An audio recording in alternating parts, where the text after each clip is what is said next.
No, no bus. A Just Bees book club.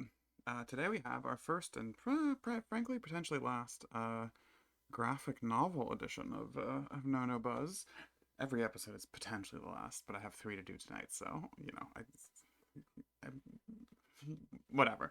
Um, I read Tillie Walden's new book Clementine. This right here, as you can see on the screen, is the advanced reader copy. That's what that little red splotch there indicates. There's no way you can tell it, but I talked to a friend and you can tell there's like a bunch of like banding in the blacks. It's like a gorgeous book, but it's not super well printed. So spoilers for how much I liked this. This right here, see, there's no red splotch there. There's an additional uh, blurb on the front, and there's a slight different form change here. This is the one I purchased. I bought a graphic novel. I don't read graphic novels. Like I don't like The Walking Dead at all. I've like never engaged with it. I just do not give a fuck. Um, I guess I can't say I don't like it, but I can say I've never engaged with it until this motherfucker, which is weird because the only other thing I've read by Tillie Walden was for a book club that is still theoretically going to meet again someday, but that was severely derailed by COVID. We haven't had one since.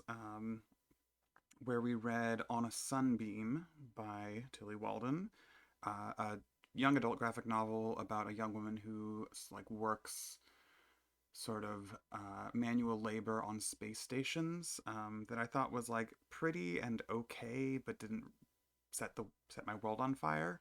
Um, this one, I mean, not this one. Sorry, this one, same book, just advanced reader copy, came into my work and I picked it up and was like, I wonder what Tillie Walden's up to. And I started reading it and was like, I literally was like, I wonder if this will be a good thing for, some friends have a kid of about 8 at this point, almost 8. And I was like, Tillie Walden, young adult comics, seems like maybe a good fit. Opened it. The first page involves uh, the murder of a zombie by a girl on crutches, and then like really explicit zombie murders. And I was like, well, this is probably not quite the vibe.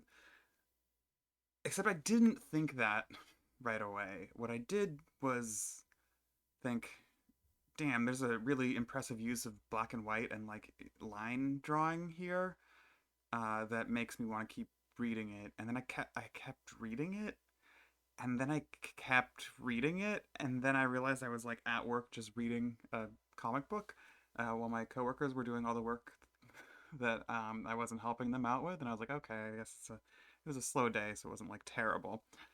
Um, and I was like, oh fuck, oh fuck,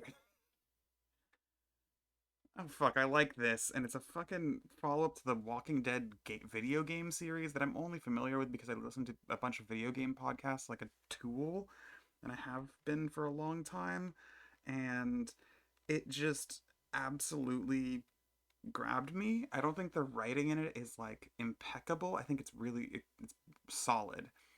The writing is solid, but the art is so good. It's all black and white, which I appreciated Tillie Walden's other work. I haven't read Spinning, but I've seen it. I've like flipped through it.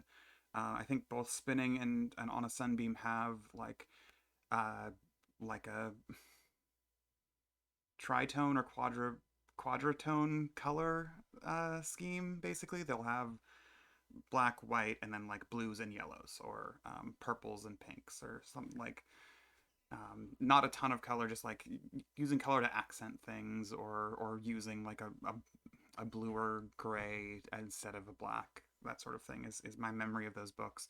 And this is just purely stripped of color, and it makes such incredible use of the black and white aesthetic and just like very specific inkings of things, like um, just like incredible splash pages. You can't see shit of this, which is fine because it's an advanced reader copy.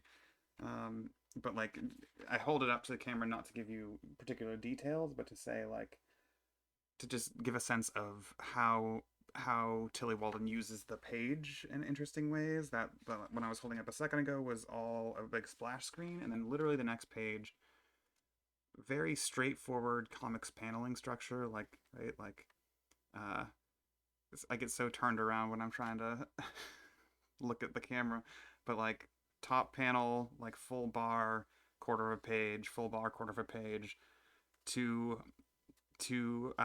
bar quarter of a page, full bar quarter of a page. Like this is comics layout. It's incredibly normal, but also it just looking at it, you can tell the difference between the the the giants the massive snowfall that's about to come because the camera is tilted directly at the sky versus the like nighttime scenes once the snow has all fallen and they have like started to reach their destination. There are so many just good page spreads, whether that's um, a thing like the splash page I was holding up, or a thing that's just like a normally laid out page of comics that use gutters to tell story that uh, just uses just the black and white coloring form to be just make beautiful images, and I love that. It's my favorite thing in movies.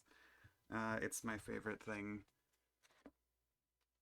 except for just words, I guess. Um, Again, you can't really tell here because cameras and shit.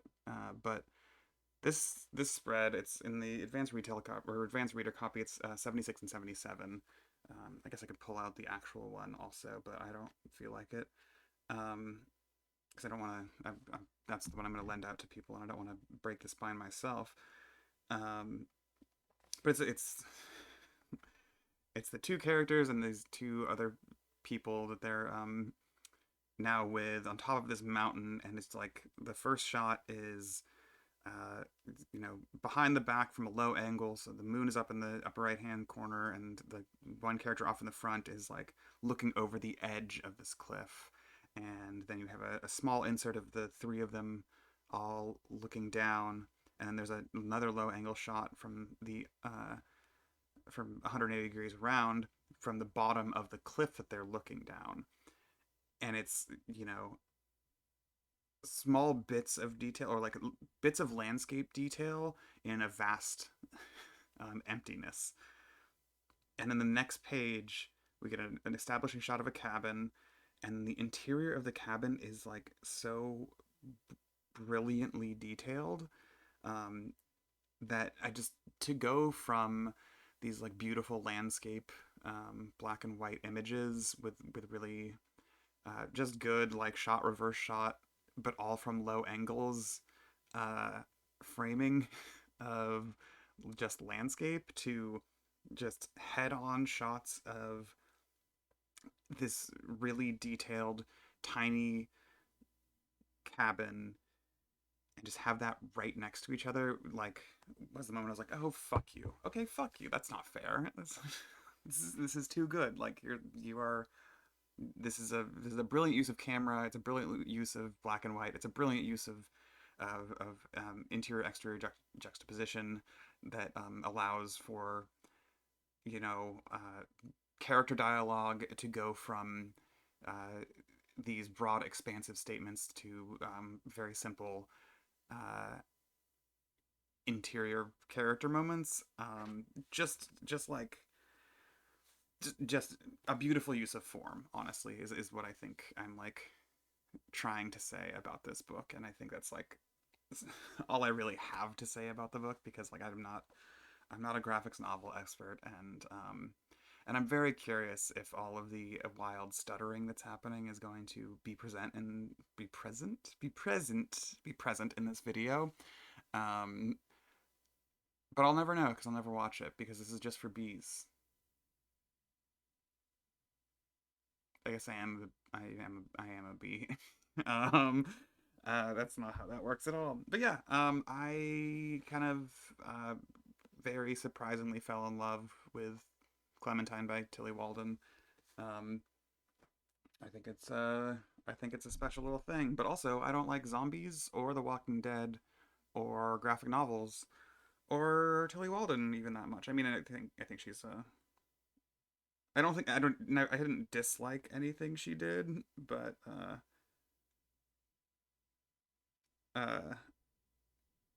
actually let me see if I can't find that same spread. Yeah. Yeah. This is the same spread in the actual printed version. I feel like you can actually see it slightly better because of the better print, but I'm not going to show it for that long. Uh, yeah, just a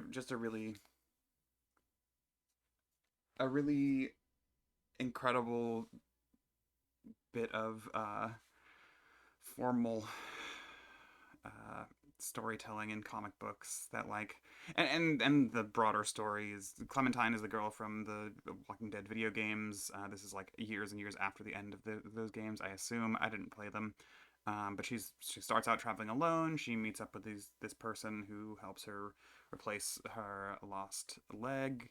With a prosthetic, she meets up with a couple people along the way. They go off to do a thing on top of a mountain, as I've already said.